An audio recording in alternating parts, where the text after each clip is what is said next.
नमस्कार दोस्तों, आप सभी को मेरी तरफ से प्रणाम। आज मैं आपको इंग्लिश पढ़ना, समझना, साथ में ही उसका हिंदी अनुवाद भी समझना आसानी से सिखाऊंगा। तो क्लास को स्टार्ट करते हैं, लेकिन उससे पहले मेरा एक ही कहना है, प्लीज़ आप पूरी वीडियो को पूरी मेहनत के साथ देखिए। जब आप खुद से मेहनत करोगे तभी इंग्लिश सीख पाओगे, क्योंकि ताली कभी एक हाथ से नहीं बजती, आपको मालूम है। तो क्लास को स्टार्ट करते हैं। ध्यान से देखिए, ऊपर क्या लिखा हुआ है। तो ये लिखा है नेशनल। क्या लिखा है सर? नेशनल। और इसे कहते हैं इंग्लिश में फ्लैग। इतना क्लियर? हाँ सर। तो इनकी हिंदी भी देखते हैं। तो नेशनल का हिंदी में अर्थ होता है राष्ट्रीय। क्या कहते हैं सर? राष्ट्रीय। नेशनल का राष्ट्रीय बोलते हैं हिंदी अर्थ। और फ्लैग कहते हैं ध्वज। तो हिंदी में कहते हैं राष्ट्रीय ध्वज और इंग्लिश में कहते हैं नेशनल फ्लैग। इतना कंप्लीट? हाँ सर, इतना हम आसानी से समझ चुके हैं। अब नीचे पढ़ते हैं, ध्यान से देखिए, this is our national flag. इतना पढ़ लोगे? हाँ sir. This is our national flag. Completely इतना पढ़ लोगे? हाँ सर, बेसिकली हम पढ़ लेंगे। अब इसकी हिंदी अर्थ समझते हैं, ठीक है। दिस कहते हैं यह। क्या कहते हैं? यह। ओके, हाँ सर। दिस का अर्थ क्या होता है? यह होता है, ठीक है। और इज़ कहते हैं है। इज़ क्या होता है? है। अवर कहते हैं हमारा। और नेशनल कहते हैं राष्ट्रीय। और फ्लैग कहते हैं ध्वज। इतना कंप्लीट समझ चुके हो? हाँ सर। और दिस की बात करें तो दिस हमारा आपको पता ही होगा, यह। ओके, अब इस पूरे का हम हिंदी ट्रांसलेशन करते हैं। तो this is our national flag, इसका हिंदी अनुवाद होगा यह हमारा राष्ट्रीय ध्वज है। यह हमारा राष्ट्रीय ध्वज है। इतना कंप्लीट? हाँ सर। आगे बढ़ते हैं।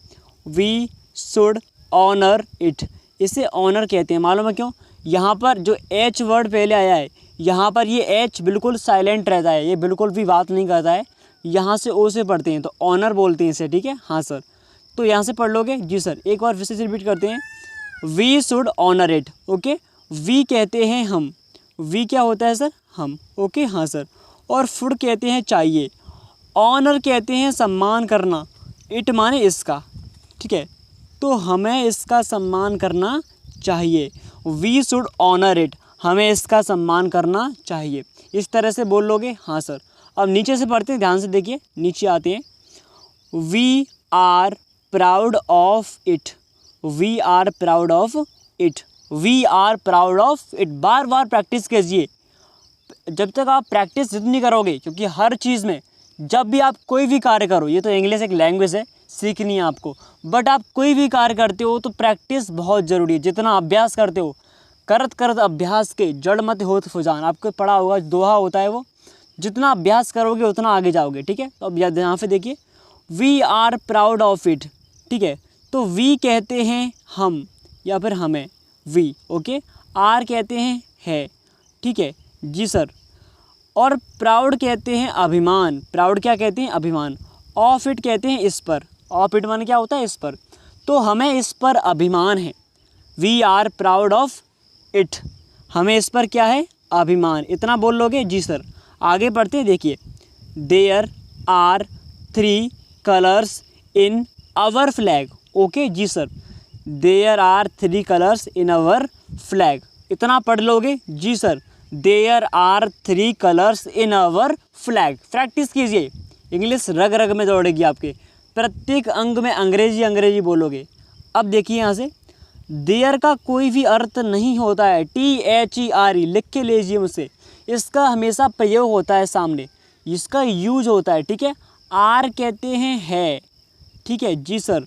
और 3 कहते हैं 3 माने 3 होता है। और कलर्स कहते हैं रंग, तो 3 रंग हो गया। जी सर। तो 3 रंग। इतना कंप्लीट? हाँ सर। तो 3 कलर्स इन आवर फ्लैग, यहाँ पर आपको दिखाई दे रहा है इन आवर फ्लैग। इन कहते हैं मैं, और अवर कहते हैं हमारे, और फ्लैग कहते हैं ध्वज। तो हमारे ध्वज में, ठीक है। हाँ सर। तो there are 3 colour in our flag, हमारे ध्वज में 3 रंग हैं। कितने रंग हैं? 3। आपको मालूम है? जी sir. There are 3 colours in our flag, हमारे ध्वज में 3 रंग है। बोल लोगे? जी सर। इतना कंप्लीटली हम समझ चुके हैं। अब आगे बढ़ते हैं, देखिए। These are saffron white and green. Completely ऐसे बोल लोगे? जी सर। अब इसको एक बार फास्ट तरीके से फिर से रिपीट कराइए। तो देखिए, एक बार फिर से करते हैं। These are saffron white and green. Completely? जी सर। अब इसकी हिंदी करते देखिए, तो दीज कहते हैं, दीज आर, इसका अर्थ होता है दीज माने ये होता है और आर माने है, तो ये हैं दीज आर, बोल लोगे जी सर। और सेफ्रन कहते हैं केसरिया, क्या बोलते हैं केसरिया। बात करें वाइट, तो वाइट कहते हैं सफ़ेद। एंड ग्रीन, एंड ग्रीन कहते हैं और हरा, ठीक है। तो ये रंग कौन कौन से होते हैं देखिए, सेफ्रन, वाइट एंड ग्रीन, केसरिया, सफ़ेद और हरा, 3 रंग होते हैं, सेफ्रन, वाइट एंड ग्रीन। इतना बोल लोगे, हाँ सर। अब नीचे पढ़ते हैं, ध्यान से देखिएगा। देयर इज़ एन अशोक चक्र in the centre on the white strip, clear, हाँ सर। देखिए, देयर इज़ एन अशोक चक्र in the centre on the white strip, बोल लोगे ऐसा, हाँ सर। अब इसका हिंदी ट्रांसलेशन भी समझ लेते हैं, ठीक है जी सर। तो देखिए, मैंने अभी आपसे कहा था कि देयर का कोई भी अर्थ नहीं होता है, ठीक है, हाँ सर। अब इस माने क्या होता है होता है, एन माने एक होता है।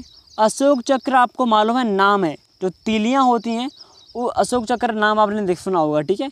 इन कहते हैं मैं, और सेंटर कहते हैं केंद्र, तो केंद्र में, ठीक है sir. On the white strip, white strip जो पीछे लिखा है वाइट स्ट्रिप, इसे कहते हैं सफ़ेद पट्टी। वाइट माने सफ़ेद और स्ट्रिप कहते हैं पट्टी, तो सफ़ेद पट्टी हो गया जी सर। अब देखिए, पूरे का हिंदी ट्रांसलेशन पढ़ लिया, अब इसकी एक साथ हिंदी करते हैं, ठीक है। तो देखिए, सफ़ेद पट्टी के बीच में, सॉरी केंद्र में, एक सफ़ेद पट्टी में एक अशोक चक्र है, क्या है, एक अशोक चक्र।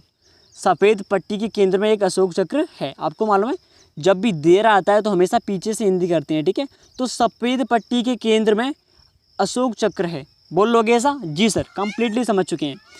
वैसे ही यहाँ पर देयर था, जब देयर तो हमने पीछे से हिंदी की थी। हमारे ध्वज में 3 रंग है, there are 3 colours in our flag, okay. इतना क्लियरली समझ चुके हो तो लाइक करके बताइए हमें कि हमें समझ में आया है आपके या नहीं। तो प्लीज़ कमेंट जरूर करके बताएं कि हमारी समझ में आ रहा है कि नहीं, ठीक है। अब आगे बढ़ते हैं। इट स्टैंड्स फॉर प्रोग्रेस, ठीक है, हाँ सर। तो देखिए, इट कहते हैं यह, ठीक है, स्टैंड्स कहते हैं प्रगति, तो यह प्रगति, ठीक है। सॉरी, प्रोग्रेस कहते हैं प्रगति, स्टैंड कहते हैं सूचक, ठीक है। तो इट स्टैंड्स फॉर प्रोग्रेस, यह प्रगति का सूचक है, सूचक या फिर चिन्ह भी बोल सकते हैं, ठीक है। आगे बढ़ते हैं। देखिए, the chakra has 24 spokes, clear जी सर। देखिएगा, चक्र, चक्र कहते हैं, चक्र एक नाम है, आपको मालूम है। हैज़ 24 स्पॉक्स, 24 कहते हैं 24, और स्पॉक्स, जो स्पॉक्स लिखा हुआ है ये वाला, इस स्पॉक्स को कहते हैं तीलियाँ। तो चक्र में 24 तीलियाँ हैं, जो हमारा चक्र है उसमें कितनी तीलियाँ हैं, 24 बोलते हैं इंग्लिश में, ठीक है जी सर। तो चक्र हैज़ 24 स्पॉक्स, बोल लोगे जी सर। कंप्लीटली इतना हम समझ चुके हैं। तो यहाँ तक ही आपकी क्लास आज, इतना ही छोटा पार्ट बनेगा। अगर आपको कल बहुत सारा पार्ट चाहिए तो कमेंट करके ज़रूर बताएं हमको, और ज़रूर ये बताएं कि आपको ये क्लास कैसी लगी, आपको ये क्लास अच्छी लगी या नहीं, प्लीज़ कमेंट ज़रूर करके बताएं। और आपको ऐसी क्लास और चाहिए तो प्लीज़ कमेंट ज़रूर करके बताएं, जिससे कि मैं समझ सकूं कि आप लोग समझ पा रहे हैं या नहीं, या फिर मुझे और मेहनत करने की आवश्यकता है आप लोगों के लिए। और हमारे चैनल पर आप लोग नए आए हो तो सब्सक्राइब करके रख लीजिए, जिससे कि आप अगली वीडियो को आसानी से प्राप्त कर सकें। तो थैंक यू सो मच। जय हिंद। हमारे देश के झंडे के लिए, आप सबके लिए बाय बाय, टाटा, जय Hind. Thank you so much.